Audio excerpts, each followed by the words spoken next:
So you seem like when you are like just chilling, you seem like you have a real like calm demeanor.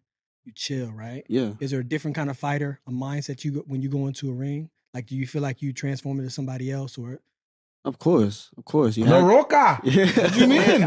who is La Roca? That's what we need to know then. He La Roca. No, yeah, you got. I go into the mind where you gotta go have like split personalities when it comes to boxing. You know, you gotta have one outside the ring and then inside the ring. I was And the same way. once I go inside the ring, it's like a different kind of mindset. You know, I come for one thing and one thing only, and that's to whoop ass. That's it. That's what I'm talking about. You know? That's what I'm talking about. I was the same way. I had Justin, and then you had Jay Gat. And Jay Gat was that kind of guy. When he went out there, I'm trying to kill all 7 of y'all. You know what I mean? Because y'all trying to take food out of my mouth and money out of my pocket. So I got to be able to get it in. I want you to explain to me, right? This La Roca. That's the Rock in Spanish. Yeah, man. Like, How do you get that name? Well, that name was baptized by Canelo and his team. Actually, we were at camp, and he kept posting pictures that we in camp with Canelo. Right? I don't know if you noticed, but he got a tremendous, Six-pack. abs. He got like an 8-pack. Yeah. he do. So they kept typing on the comments, yo, what you feed him? Rocks? What do you feed him? What do you feed him? Rocks? You eat rocks for breakfast. So I was like, man, this is we here.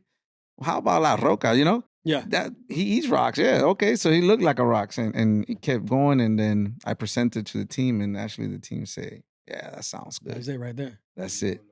Yeah. La Roca. And then we went to Mexico City, and that's elevation over there was like what, 8,000? 8,000 feet, Yeah, 9,000 like, feet. a little bit higher than I ran at night. Colorado. I ran at elevation in Mexico Yeah. City too. How was it? I thought something was wrong with me. You know what I mean? I was like, I must be sick or something. Like, Nah, that's the altitude. The altitude is way different. people would come across the finish line. They were passing out. They had to give them oxygen. Lips So turning purple. and yeah, stuff. exactly. So I can imagine sprinting in altitude, and then you doing rounds in altitude. Like that's a different level. And you had to fight for the belt. You know what I mean? I remember one time I had to sign a paper, when he went for a belt. And it's kind of crazy because you sign in, Those clauses are in there. yeah, you sign in a paper that says, some crazy stuff in there about, if something happened, specific, if basically if you die, you got to sign it as a father because he was 17, I think, or 18. 18. But I had to sign it because I was the co-signer. I'm the coach. So I was like, whoa. And that's when I paused. And I actually told his mom, you going to sign it, and his mom was like, I signed it. She meant I didn't do it. She signed that.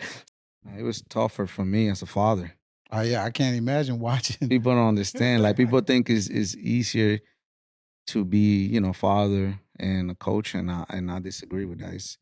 I think it's one of the harder, at least for boxing. For me, I give it up to all the fathers that train their son, because there's things people don't see, and people don't understand that we go through as a father and a coach. See, you could coach another man, and that's another man you coaching, and then you both go, home, or you go into the ring to war. But when you send your son inside the ring to war, that's when you really know you want this.